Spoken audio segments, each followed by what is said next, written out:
Hi, girls and boys. Today we're going to read Lily's Purple Plastic Purse. It was written by Kevin Hanks. Lily loved school. I love school.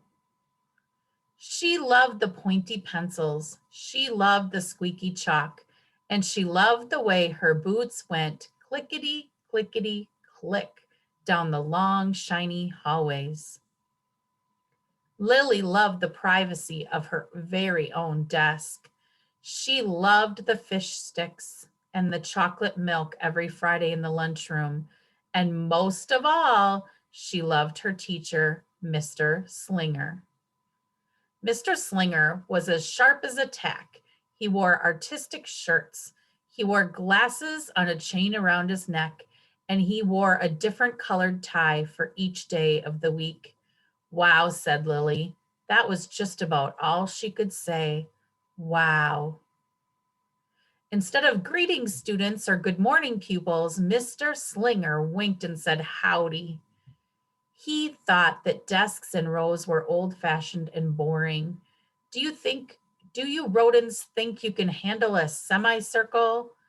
And he always provided the most tasty snacks, things that were curly and crunchy and cheesy. I want to be a teacher when I grow up, said Lily. Me too, said her friends Chester and Wilson and Victor. At home, Lily pretended to be Mr. Slinger. I am the teacher, she told her baby brother Julius. Listen up. Lily even wanted her own set of deluxe picture encyclopedias. She says, teachers know everything. What's with Lily? Asked her mother. I thought she wanted to be a surgeon or an ambulance driver or a diva, said her father. It must be because of her new teacher, Mr. Slinger, said her mother. Wow, said her father. That was just about all he could say. Wow. Whenever the students had free time, they were permitted to go to the light bulb lab in the back of the classroom. They expressed their ideas creatively through drawing and writing. Lily went often. She had a lot of ideas. She drew pictures of Mr. Slinger, and she wrote stories about him too. During sharing time, Lily showed her creation to the entire class. Wow, said Mr. Slinger. That was just about all he could say. Wow. At the very last second, Mr. Slinger saved the cold, starving elderly, it says. And it also says, big, friendly Mr. Nice Man teacher. When Mr. Slinger had bus duty, Lily stood in line even though she didn't ride the bus. Lily raised her hand more than anyone else in class, even if she didn't know the answer. And she volunteered to stay after school to clap erasers. I want to be a teacher when I grow up, said Lily. Excellent choice, said Mr. Slinger. One Monday morning, Lily came to school especially happy. She had gone shopping with her Grammy over the weekend. Lily had a new pair of movie star sunglasses, complete with glittery diamonds and a chain like Mr. Slinger's. She had 3 shiny quarters, and best of all, she had a brand new purple plastic purse that played a jaunty tune when it was opened. Lily wanted to show everyone. Not now, said Mr. Slinger. Listen to our story. Lily had a hard time listening. Lily really wanted to show everyone. Not now, said Mr. Slinger. Let's be considerate of our classmates. Lily had a hard time being considerate.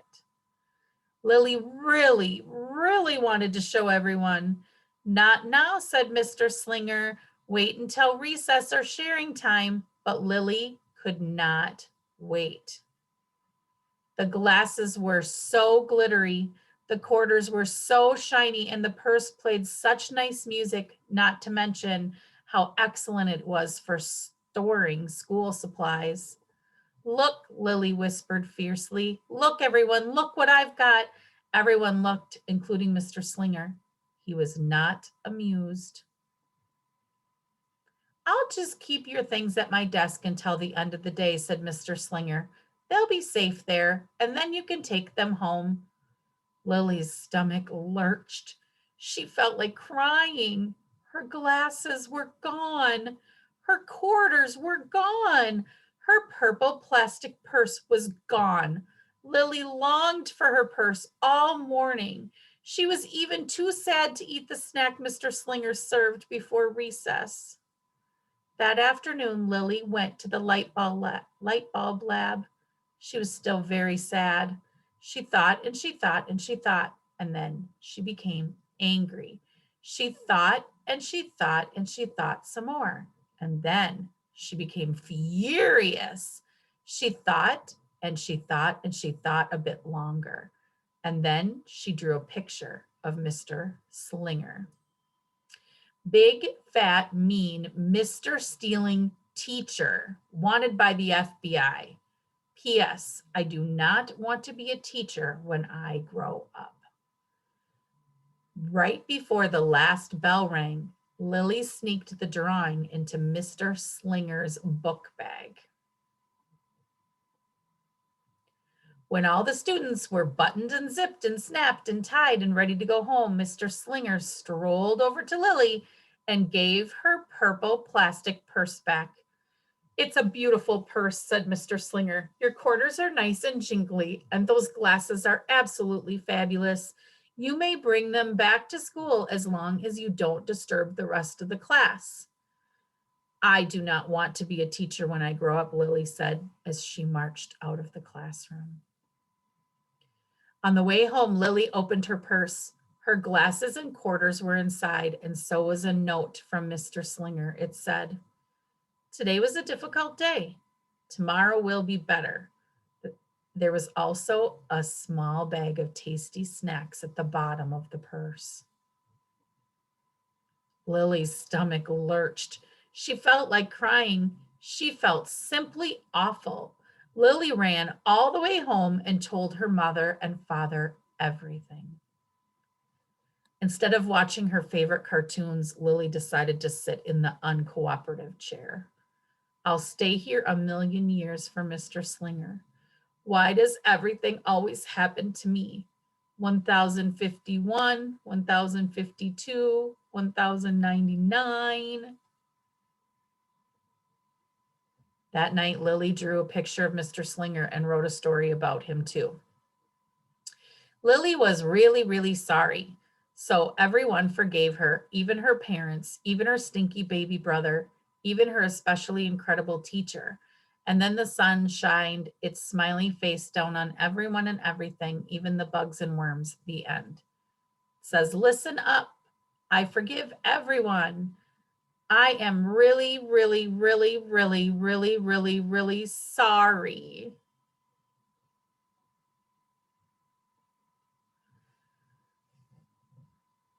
Lily's mother wrote a note, and Lily's father baked some tasty snacks for Lily to bring to school the next day. "I think Mr. Slinger will understand," said Lily's mother. "I know he will," said Lily's father. The next morning, Lily got to school early. "These are for you," Lily said to Mr. Slinger, "because I'm really, really, really, really, really, really, really, really, really, really, really, really, really, really, really, really, really sorry." Mr. Slinger read the story, and he looked at the picture, and he read the note, and he sampled the snacks. "Wow," said Mr. Slinger. That was just about all he could say. Wow. "What do you think we should do with this?" asked Mr. Slinger. "Could we just throw it away?" asked Lily. "Excellent idea," said Mr. Slinger. During sharing time, Lily demonstrated the many uses and unique qualities of her purple plastic purse, her shiny quarters, and her glittery movie star sunglasses. It's like having an extra pocket with a radio inside. 3/4 are even better than a dollar bill because they make noise. Glamorous protection from harmful rays. Then she did a little performance using them as props. "It's called an interpretive dance," said Lily. Mr. Slinger joined in. "Wow," said the entire class. That was just about all they could say. Wow. Throughout the rest of the day, Lily's purse and quarters and sunglasses were tucked safely inside her desk. She peeked at them often, but did not disturb a soul. Right before the last bell rang, Mr. Slinger served Lily's snacks to everyone's delight. "What do you want to be when you grow up?" asked Mr. Slinger. "A teacher," everyone responded. Lily's response was the loudest. "Excellent choice," said Mr. Slinger. As the pupils filed out of the classroom, Lily held her purple plastic purse close to her heart. Mr. Slinger was right. It had been a better day.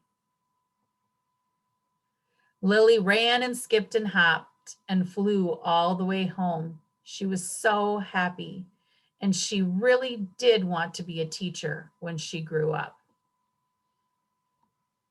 That is, when she didn't want to be a dancer or a surgeon or an ambulance driver or a diva or a pilot or a hairdresser or a scuba diver. The end.